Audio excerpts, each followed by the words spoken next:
राज्य सभापति ग्रस्त पर जाजपुर दशरथपुर और बिंझारपुर है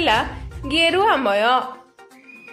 नंदीपुर ठारे विशाल मिश्रण पर्व और संवर्धन सभा अनुष्ठित। दल रे सामिल हेले पूर्वतन उपाध्यक्ष विष्णुचरण महापात्र सह 15 रु ऊर्ध्व पूर्वतन सरपंच और समिति सभ्य। एही अवसर रे आज जाजपुर रे बीजेपी शक्ति प्रदर्शन करने सह जिले में दल 1 नंबर दल भावी आज उभा होईछि। 2 दिनिया जाजपुर ग्रस्त रे आसीथिबा राज्य बीजेपी सभापति को आज जाजपुर रे विपुल स्वागत संबर्धना दिया जाइथिला। हजार हजार दलीय कर्मी और कार्यकर्ता विशाल शोभा यात्रा रे कियानाली कूल ठारू राज्य सभापति को पाछोटी नहीं मां को पूजार्चना करने पर राज्य बिंझारपुर निर्वाचन मंडली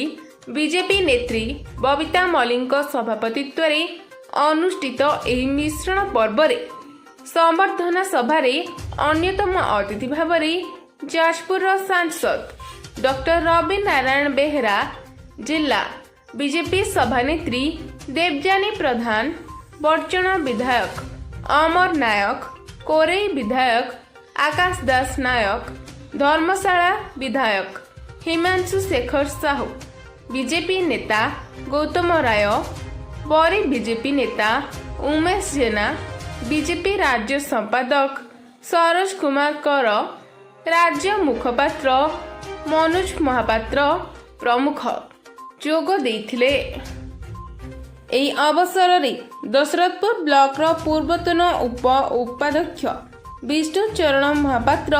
दशरथपुर ब्लॉक रो 18टी पंचायत रु प्राय 500 रु ऊर्ध्व कर्मी और कार्यकर्ता बीजेडी छाड़ी बीजेपी दल रे सामिल होइथिले। एही मिश्रण पर्व और संबर्धना सभा रे 15,000 रु ऊर्ध्व कर्मी विपुल समागम होइथिबार देखा जाइथिला। जाजपुर जिला जनसाधारण को धन्यवाद दूचे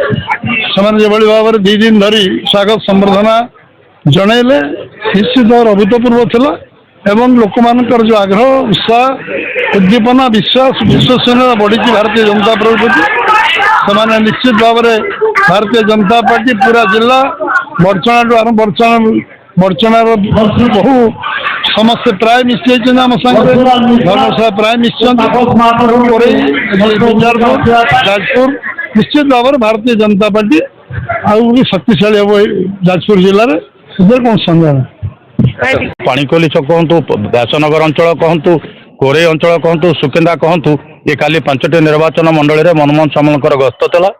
आज माँ बिरजांकर पवित्र पादभूमि माटी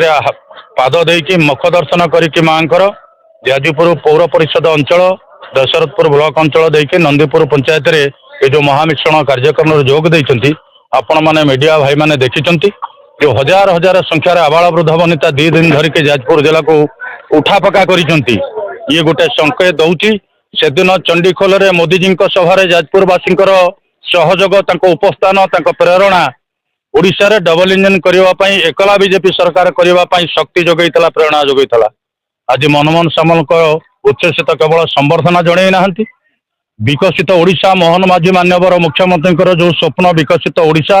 मोदीजी स्वप्न विकसित भारत 2036 रे विकसित ओडिशा 2047 रे विकसित भारत ये तैयारी करिबारे जाजपुर जिलावासी आगु को पाद बढ़ाई अन्य दल को तुच्छ करके परित्याग करके भारतीय जनता पार्टी के सशक्त करने मनमोहन सामल नेतृत्व भारतीय जनता पार्टी सरकार को स्थायी सुदृढ़ करने विकासोन्मुखी करने प्रचुर प्रेरणा देइछंती एवं 2 दिन कार्यक्रम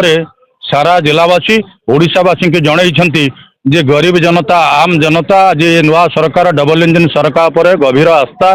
विश्वास प्रकट करुच्ची जाजपुर तार सर्वाग्रे रही समस्त अशेष धन्यवाद मीडिया भाई मान सहयोग धन्यवाद आपण तो देखिले समस्ते। ब्यूरो रिपोर्ट ओडिशा समाचार।